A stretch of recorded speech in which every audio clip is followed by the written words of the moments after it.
جام لہراتے دیکھا جا رہا ہے۔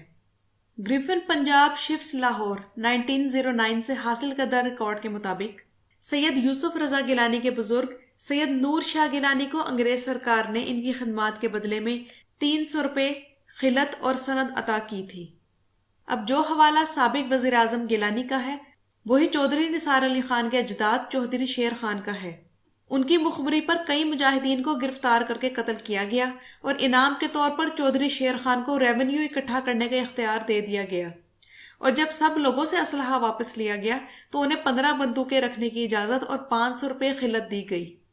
Gujranwala gadgets 1935-36 government of Punjab کے مطابق حامد ناصر چٹھا کے بزرگوں میں سے خدا بخش چٹھا نے جنگ آزادی میں انگریزوں کا ساتھ دیا۔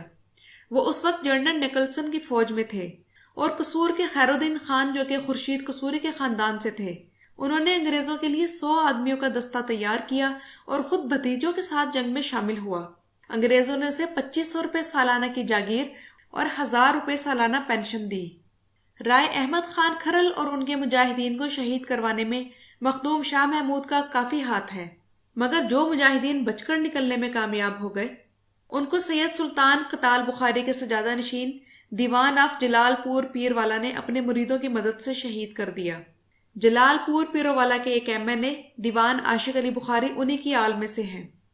ان مجاہدین کی ایک ٹولی شمال میں حویلی کورنگا کی طرف نکل گئی، جسے پیر مہر چاہ آف حویلی کورنگا نے اپنی مریدوں اور لنگڑی عالم حراج، سرگانہ اور تڑگڑ سرداروں کے ہمراہ گھیر لیا اور چن چن کر شہید کر دیا۔ یہی پیر مہر شاہ آف حویلی کورنگا سید فخر امام کے پردادے کا سگا بھائی تھا۔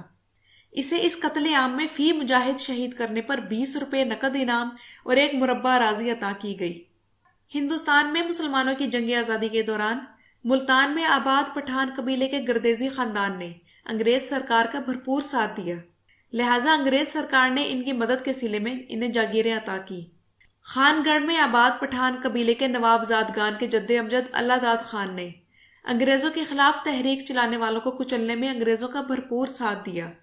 لہٰذا انگریز سرکار نے اس خدمت کے بدلے میں اسے 2 بار خصوصی خلعت دی اور انعام میں جاگیریں عطا کی۔ پاکستان کے نامور مرحوم سیاستدان نواب زادہ نصر اللہ انہی کی اولاد میں سے تھے۔ قصور میں آباد پٹھان قبیلے ممدوٹ نے انگریز کا بھرپور ساتھ دیا، چنانچہ اس خاندان کو قیمتی جاگیر، عہدے اور منصب دیے گئے۔ عیسیٰ خیل میں آباد پٹھان قبیلے کے نیازیوں نے انگریز کا بھرپور ساتھ دیا، چنانچہ اس خاندان کو قیمتی جاگیر، عہدے اور منصب دیے گئے۔ راجن پور میں آباد بلوچ قبیلے مزاری کے سردار امام بخش مزاری نے کھل کر انگریزوں کا ساتھ دیا، لہٰذا انگریز سرکار نے انگریز کی مدد کرنے کے صلے میں اسے سر کا خطاب دیا اور جاگیریں عطا کی۔ راجن پور میں آباد بلوچ قبیلے دریشک کے سربراہ بجاران خان دریشک نے انگریزوں کے خلاف تحریک چلانے والوں کے خلاف لڑنے کے لیے دریشکوں کا ایک خصوصی دستہ انگریزوں کے پاس بھیجا، لہٰذا انگریز سرکار نے اپنی مدد کے صلے میں دریشکوں کو جاگیریں عطا کی۔ مکھڈ شریف کے عربی نجات پیروں نے انگریز کا بھرپور ساتھ دیا، چنانچہ اس خاندان کو قیمتی جاگیر، عہدے اور منصب دیے گئے۔ لاہور میں آباد اہل تشیع ایرانی نسل قزلباش سردار علی رضا نے ایک گھڑ سوار دستہ تیار کر کے جنگ آزادی میں لڑنے والے مسلمان اور ہندو سپاہیوں کے خلاف انگریز کو بھیجا۔ اسی دستے کے ساتھ علی رضا کا بھائی محمد تقی خان تھا جو مجاہدوں کے ساتھ لڑائی میں مارا گیا۔ قزلباشوں کو جنگ کے بعد خطاب، سند، وظیفے اور 147 دیہاتوں کی تعلقہ داری سونپ دی گئی۔ لاہور کے کلن شیخ خاندان کے سربراہ شیخ امام دین نے جنگ آزادی میں 2 دستے خصوصی طور پر دہلی بھجوائے جنہوں نے حریت پسندوں کا خون بہایا۔ ان خدمات کے بدلے میں انگریزوں نے اس کو بہت بڑی جاگیر بخشی۔ سرگودا کے ٹوانوں کے گھڑ سواروں نے دہلی کو فتح کرنے میں بہادری کے خوب جوہر دکھائے، چنانچہ انگریزوں نے انہیں خطاب، پینشن اور لمبی چوڑی جاگیریں دی۔ کالا باغ کے نوابوں نے انگریز کا بھرپور ساتھ دیا، چنانچہ اس خاندان کو قیمتی جاگیر، عہدے اور منصب دیے گئے۔ جنگ کے سیال سردار بھی کسی سے پیچھے نہ رہے، انہوں نے بھی انگریز فوج کی مدد کے لیے ایک فوج بھیجی جس پر انہیں جاگیریں اور خلعتیں ملی۔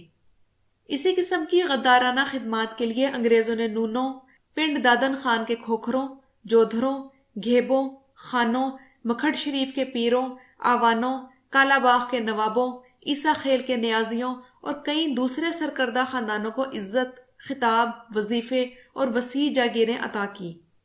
اور ناظرین کرام، بات یہی تک ختم نہیں ہوتی۔ برِ صغیر میں قدم جمانے کے لیے انگریزوں نے یہاں کے وڈیروں، جاگیرداروں، نوابوں، شہزادوں، سول، پولیس اور آرمی سروس کے ممبران پر مسلسل نوازشات کے ذریعے وفاداری یقینی بنائی۔ اس کا نتیجہ یہ نکلا کہ انگریزوں کے منظور نظر یہ افراد ایک تو عوام کو قابو میں رکھتے تھے، پھر انگریزوں نے ان لوگوں کو یہ ترغیب دی کہ یہ اپنے بچوں کو پڑھائیں،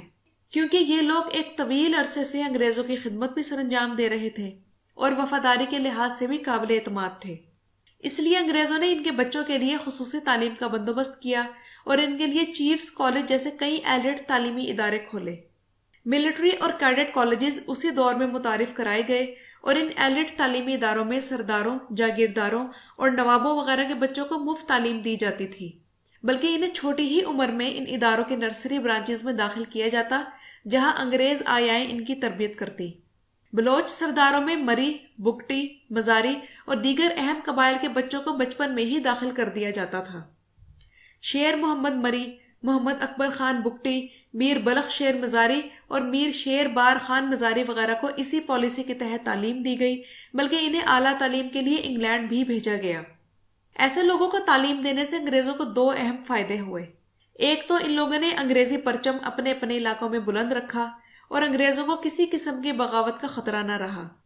دوسرا فائدہ یہ ہوا کہ اس دور میں تحریک آزادی زور پکڑ رہی تھی اور یہ لوگ تحریک آزادی کے سخت مخالف تھے،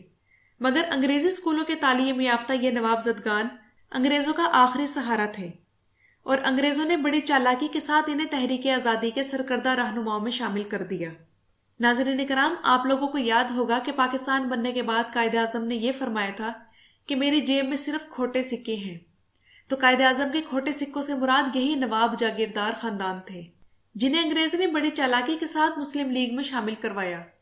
اور جاگیردار اور وڈیروں کی یہ اولادیں جو کہ ملٹری اور سول بیوروکریسی میں شامل تھیں اور جن کی تربیت برطانوی سامراج نے خود کی تھی،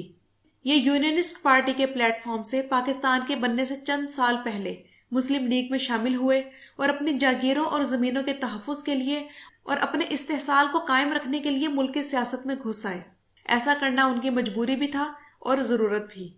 اور تب ایسا انہوں نے اس لیے بھی کیا تھا تاکہ انگریزوں کو اپنی وفاداری کا مکمل طور پر یقین دلا سکیں۔ برصغیر کا نہری نظام انگریز نے ریونیو حاصل کرنے کے لیے بنایا، اور ریلوے لائن بچھانے کا مقصد یہ تھا کہ افغانستان تک فوجی ساز و سامان پہنچایا جائے، اور اسکول اور ہسپتال برصغیر میں موجود انگریز ملازمین اور ان وڈیروں اور نوابوں کی اولادوں کے لیے بنائے۔